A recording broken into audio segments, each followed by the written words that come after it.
अस्सलाम वालेकुम। मैं मनसिटी मिठवर वादा मौजू क़लाम। वाह कंहिं ख़ूब चयो आहे, ज़िंदगी पुरसकून तॾहिं थींदी आहे जॾहिं कंहिं शइ जे विञाइण जो डपु कोन हूंदो आहे। वाह कंहिं ख़ूब चयो आहे, ज़िंदगी पुरसकून तॾहिं थींदी आहे जॾहिं कंहिं शइ जे विञाइण जो डपु कोन हूंदो आहे। दिलचस्प प्रेमीअ जी दास्तान ॼण मोहबत जो इज़हार आहे।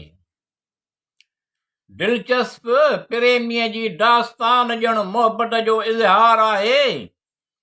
रंग कलर ऐं रूप जी सुञाणप ॼण दिल जी ख़ुशी आहे।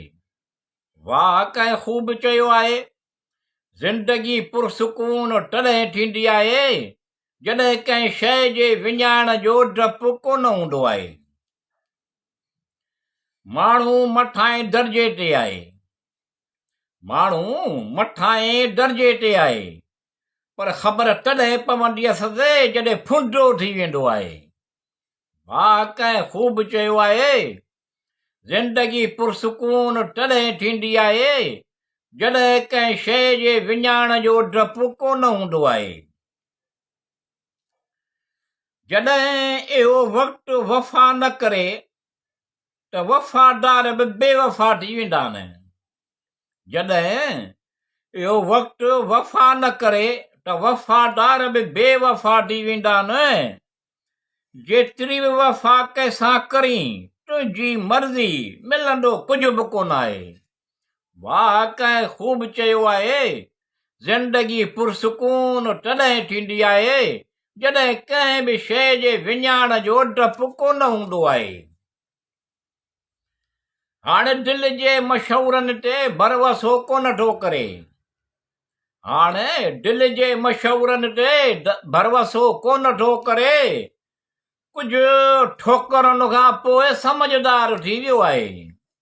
वाह कंहिं ख़ूब चयो आहे, ज़िंदगी पुरसकून तॾहिं थींदी आहे जॾहिं कंहिं बि शइ जे विञाइण जो डपु कोन हूंदो आहे। पक सां उमेद या यकीन आहे त उनखे फतह करे सघंदो। पक सां उमेद या यकीन आहे त उनखे फतह करे सघंदो। जंहिंसां मोहबत करियूं था या हक़ीक़ी मोहबत तॾहिं मुमकिन आहे। वाह कंहिं ख़ूब चयो आहे, ज़िंदगी पुरसकून तॾहिं थींदी आहे जॾहिं कंहिं शइ जे विञाइण जो डपु कोन हूंदो आहे। या अल्लाह रब्बिल आलमीन, या तवाब अल रहमान अल रहीम, भलाई ॾींदो आहे जेको असांखे सुठो लॻंदो आहे।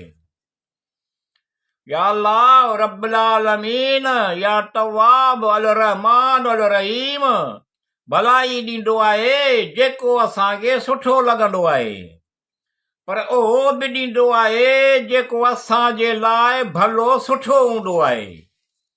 वाह कंहिं ख़ूब चयो आहे, ज़िंदगी पुरसकून तॾहिं थींदी आहे जॾहिं कंहिं शइ जे विञाइण जो डपु कोन हूंदो आहे।